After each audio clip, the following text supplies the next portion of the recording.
Eh bien, bonjour les spotters et bienvenue dans notre live hebdomadaire de 15 heures. Et d'ailleurs, c'est le dernier de l'année avant qu'on aille tous s'envoler pour Noël. Et je suis où là? Je suis dans les jardins de Montreuil.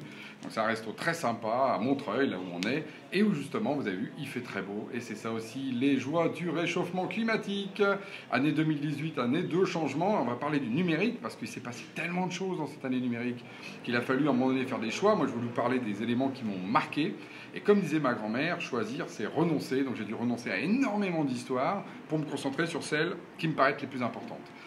Alors, si on revient sur 2018, la première qui m'est vraiment venue, c'est celle de l'intelligence artificielle qui prend des rendez-vous. Alors, chez le coiffeur, allô, j'appelle, et j'appelle une intelligence artificielle, et elle prend des rendez-vous à ma place, je l'appelle, et elle boucle un rendez-vous.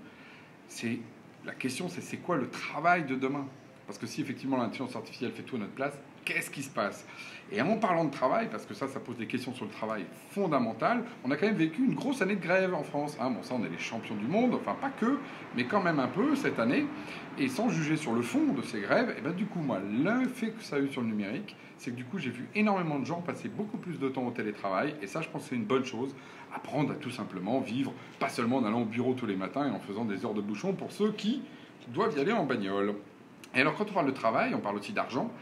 Et l'argent, il y avait aussi une vraie bulle autour du Bitcoin, sale année pour le Bitcoin et toutes ces questions-là, parce que finalement, il y a eu une grosse baisse en fait de toutes ces valorisations. Moi, je ne donne pas la peau et le fait que le Bitcoin est mort, bien au contraire. Je pense que c'est des questions qui sont en train de se construire. Donc, moi, je suis pas un boursicoteur, j'ai pas mis un Bitcoin dans l'affaire, mais je pense que le fond est intéressant. Maintenant, si les spéculateurs s'en mêlent, alors comme toujours, le monde de la finance, comme disait l'autre, c'est pas mon ami. Alors le travail, c'est aussi toute la question de notre rapport au monde social.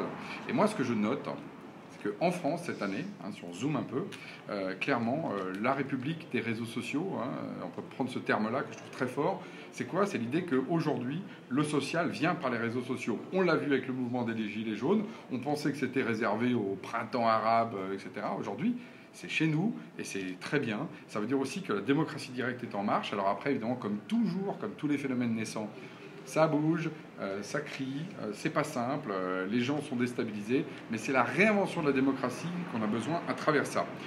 Donc la question des réseaux sociaux, caisse de résonance seulement ou centralité de notre future vie démocratique? Je vous laisse juger, mais là, il y a quelque chose qui se passe.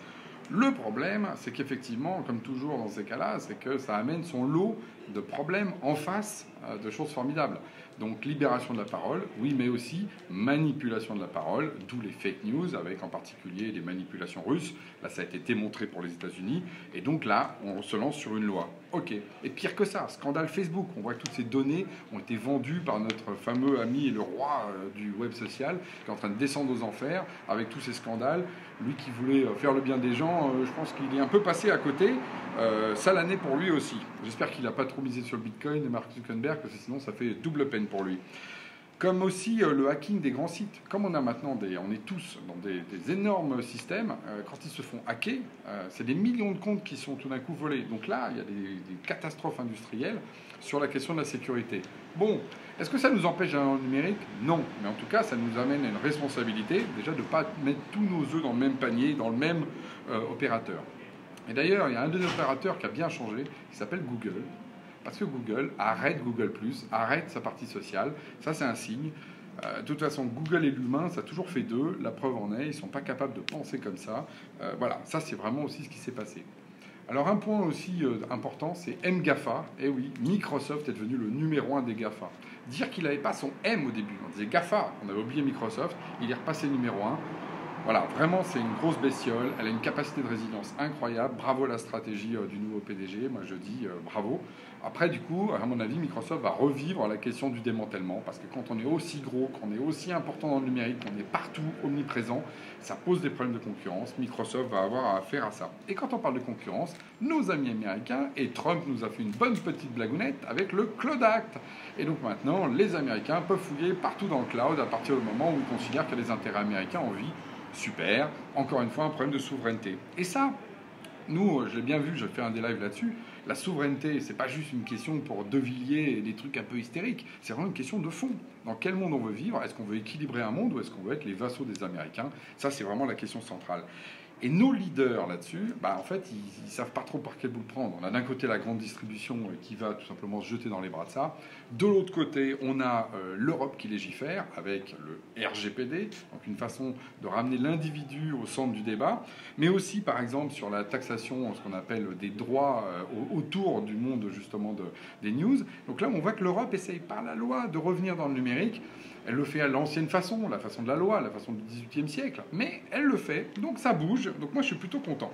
Et si je finirais sur une note d'optimisme, parce que tout ça, moi je trouve qu'on a la chance de vivre cette époque qui bouge dans tous les sens, c'est l'essor du free floating, c'est-à-dire c'est quoi? C'est toutes ces petites trottinettes qu'on voit partout, ces voitures qu'on peut louer à droite à gauche.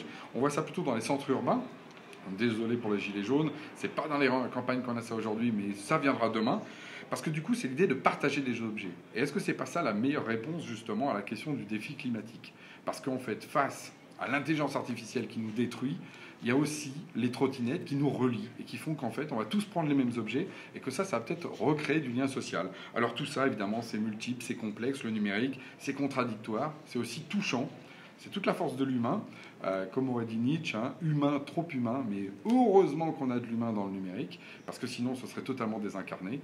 Et d'ailleurs, quand on parle d'humain, là, ce que je vous souhaite, c'est de vous déconnecter et de vous reconnecter avec votre famille pour Noël, pour pouvoir profiter à plein de cette fin d'année et de rebondir pour 2019. Moi, je vous donne rendez-vous dans 15 jours pour le premier live de cette année 2019, et encore plus de numérique, et encore plus de direct. Sur ce, bonne fin d'année à tous.